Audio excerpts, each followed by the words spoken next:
Welcome to the Reframe, Rewrite, Redesign Empowerment event. I am excited and grateful that you chose to join me and my other presenters. My goal is for you to feel more empowered at the end of your time with us and encouraged about making your next best life now. Before we get into our presentations, I want to do a little bit of housekeeping. The chat is turned off. However, the question and answer segment, the question and answer option is available. My daughter, Sarah, is going to be monitoring the question and answers. My daughter, Sarah, is going to be monitoring the questions. And you will have the opportunity at the end of all of the presentations to either ask your question live or ask Sarah to ask the question on your behalf. It's possible we will answer your question during our presentations. It's possible that we will inspire questions. We look forward to answering them. Each presenter will have a separate introduction, but I'm just going to give you a tiny bit of a heads up to each of us. First of all, I am Dr. Catherine. I'm the owner of Profitable Alignment, and I'm the happy host of this event.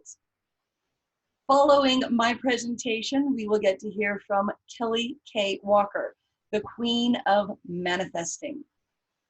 She is going to share with us her drive-through method of manifesting. Following Kelly will be Rika Robinson. Rika is the single girl's life coach. She is going to talk about stepping into your own power as an individual, to stop people pleasing and to tie none of your self-worth to anybody else, only to yourself. Liz Gabor is our fourth speaker. She is going to talk to us about her movement, the Ageless Goddess Vibe Tribe. You're in for a treat. Our final speaker is Mama Red. Her given name is Jerry Lynn. However, she goes by Mama Red, and in her introduction, I will share with you why. She's going to talk to you about how kindness can be one of the most empowering things you can do for yourself and others. The event is called Reframe, Rewrite, Redesign. So what does it mean to reframe? The term reframe is used in psychological circles, social services, coaches. We all use it to look at experiences, emotions, thought processes, perceptions in a new way. So it is like taking the picture that you have of an experience and taking it out of the frame where it is right now and mentally and emotionally moving it to a new frame. You get to reframe that experience, look at it differently. This is me at 1 year old. I'm the third born of 2 children. My second brother is 3 years older than I am. He only lived for 3 weeks because he was born with an illness. 3 years later, I was born with the same illness, but to a much lesser degree. My father was still so angry that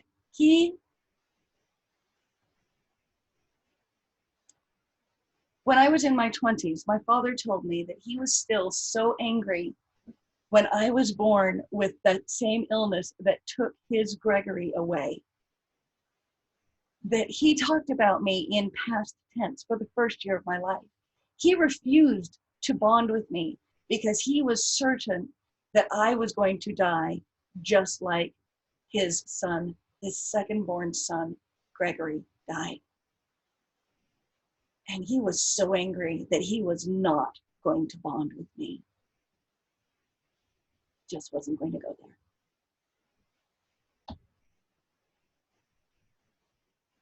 I did successfully bond with many other people. My mom, many people in the neighborhood.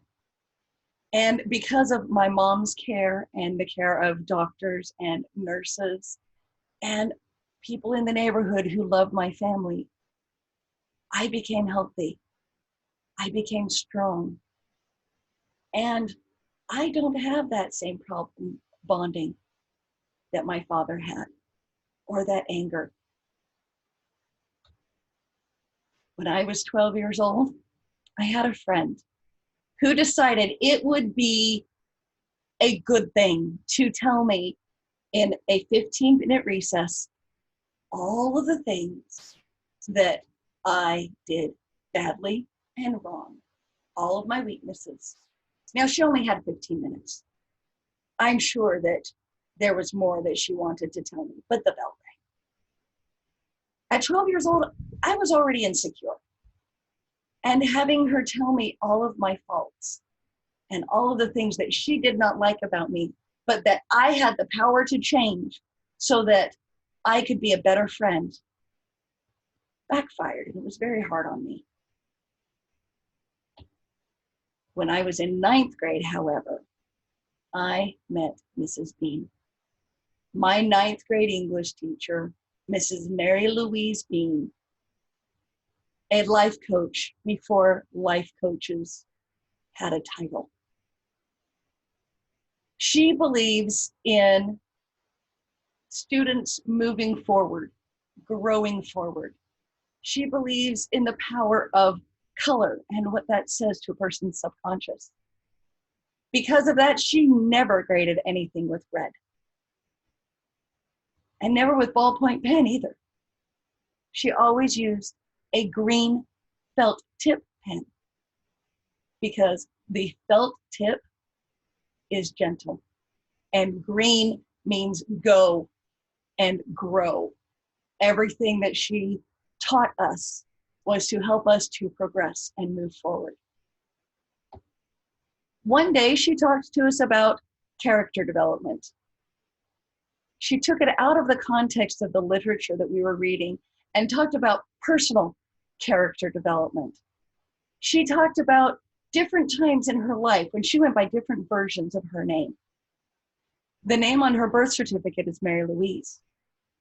There was a time in her life when she chose to be Mary, and she interacted with people in a certain way, and she was in different social circles. And then she decided, you know, I don't really feel like Mary anymore. I'm going to be Mary Lou.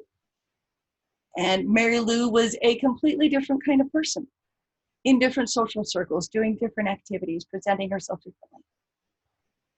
And then the day came that she realized, I'm not just Mary.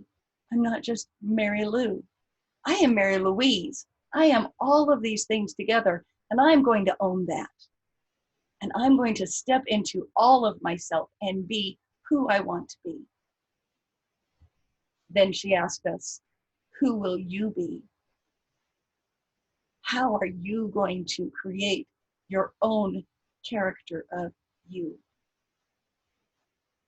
Well, until 9th grade, I had gone to school with all of the same kids.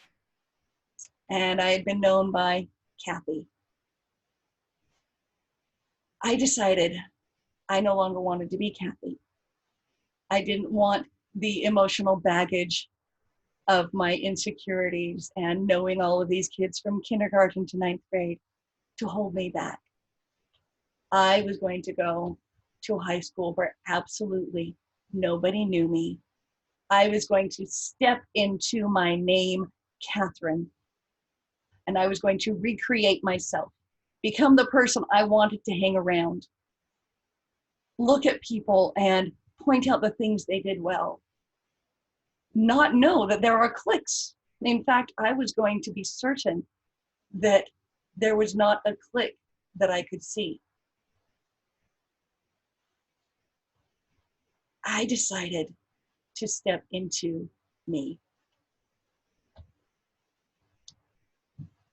I have consciously reframed my past. I'm not the 1-year-old whose father refused to bond because he was still so angry and so afraid. I am not the 12-year-old whose friend decided to tell her everything wrong with her so she could be better. I have chosen to take those experiences and find their benefit and see how they can be turned to create the me I want to be. I like who I am now. I may not have enjoyed those experiences, but I've been able to look at them in a new frame and in a new light to create me. One of the ways that I identify myself now is as a leader.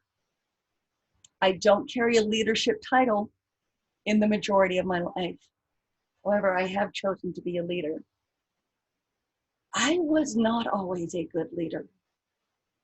I am not one of those leaders who was born a leader. I'm a leader who was made. In fact, until my early 20s, I still believed that a leader had to know everything, had to be able to do everything, and had to be in control of every situation. I was rather a bit of a dictator. I had some eye-opening experiences that taught me better ways. When I was 22 and 23, I lived in the Philippines. I was part of an organization that had multiple levels of teams. The most basic team had 2, maybe 3 people in it, with a senior team leader and a junior team member. You always started out as a junior so that you could learn how the organization worked. Well, eventually I became a senior team leader. And I still had that perspective of, I need to be in control. I need to know everything. I need to be able to do everything, and everything's going to go my way. Needless to say, that team of 2, when I was the leader, missed every single metric, measurement, opportunity we could have had. Everything that had an actual countable measurement came up as 0 that 1 week that I was the senior team leader. I was then a junior team member for several more months. Now, the challenge is that I again had team leaders who had good hearts and they wanted to help me. They also had a few challenges with understanding how to be a leader. However, they were not dictatorial like I was. Their challenge was they wanted me to be better by showing me what I did wrong. They decided to point out all of the things that I did badly, to encourage me to improve, to encourage me to be better. Well, that which you focus on increases. In many ways, I felt again like I was 12. And my weaknesses got bigger and bigger and bigger. One day, I was put in a new team. Sarah Rasmussen saw me with all of my faults, with all of my weaknesses, and she cared about me. Additionally, she saw the things I did well. She could see my heart. She could see what I wanted to be, what I wanted to do, what I wanted to accomplish. And she was able to encourage that by focusing on the things I did well and focusing on how she and I as a team could work together. She used her strengths, which balanced out so many of my weaknesses. to encourage me to use my strengths in new ways. She is one of the catalysts that helped me to truly study and learn and practice and understand leadership so that I could become the leader that I choose to be. Every day, I continue to improve my leadership in ways that I hope truly are an improvement to those I influence. I want to share with you a couple of client stories. I've had some opportunity to work with some amazing women to help them also understand that you can reframe your experiences, see them in a new light, rewrite your present, and redesign your future. I'm only going to share 2 client stories with you this time. The first was a tenured university professor. She's amazing. She is one of those professors who cares so much about how her students learn that she has gone to conferences to learn best practices in teaching. That she has studied learning behaviors and looked at how she can help her students. This had become such a complete part of her that she no longer saw it as anything above and beyond. She had taught at conferences. She had helped other professors in her university to learn and implement these best practices. She had worked with students who suddenly were so much more successful after they'd been in her class. And she had taken so much for granted. When she and I met, she wanted to apply for a position as an interim dean at one of the colleges at her university. She and I talked. She shared with me her stories. She was saying, Dr. Catherine, I really want this position and I think I would do well. I don't know how to help them see that. So I started having her tell me her story. I have told you her story, and only a portion at that. If this university, if this college wanted to experience real change as they changed interim dean and moved on to permanent dean, she was the right fit because she had focused so long and hard on teamwork, on empowerment, on learning styles, on empowerment techniques, and everything that she did that had become her passion was something she could bring to that college and that university and really make changes. She walked into that interview knowing that she was possibly the perfect candidate for the interim dean position in order to create student success college-wide and eventually university-wide on a much larger scale than ever before, and to create teacher success as well. I worked with another woman who's a career counselor at a nonprofit organization. This amazing woman has a high school diploma and a lot of real world experience. The majority of her career life was spent in the trucking industry in multiple different facets within the trucking industry. When she changed careers, she became an assistant case manager she became an assistant career counselor. And then she got promoted to being a full career counselor. She was so excited. She connected with her clients. She helped them understand that career changes are not as bad as you think, that they can broaden your horizons and use your skills and talents in so many new ways. She then looked around herself and she said, oh my goodness, These other career counselors have master's degrees. I have a high school diploma. These other career counselors have had positions in professional business settings. I was in the trucking industry, which is vastly different. I just don't think I'm good enough. Well, needless to say, she and I had a lot of fun conversation. I was able to help her recognize that she had a power in her that not everybody else had.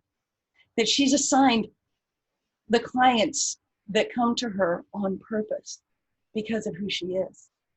I got to teach her a new word, give herself a new label as an autodidact. An autodidact is someone who is self-taught. I had only learned the word a couple of years before I met her, and it's perfect for her. After talking to her for a little while, I wrote an affirmation about being an autodidact, and I gave it to her. I'm going to share it with you. I am proud to be an autodidact. I learn new things from the inside out. I incorporate previous knowledge into new lessons. I automatically make connections between all my experiences. I have creative approaches to daily tasks. I use my intuition to learn, to test, to help people around me, and I trust my gut. I discover, I develop, and then I teach. I can meet anyone where you are right now because I've probably been there. My education is real world application. I ask questions. I find answers. I am not afraid. I am an autodidact. Hear me roar and watch me soar. And she is every one of these things. She stepped into herself and said, yes, I am all of those things. And she had all of the stories to back it up. Now, I've given you some examples of reframing experiences, reframing perceptions, even reframing feelings. I've had years of experience with myself and with others so that I could choose who I wanted to be. And I can help others empower themselves even further to really embrace yourself. How are you going to reframe your experiences and perceptions, past and present? How are you going to use that reframing to rewrite your present and redesign your future?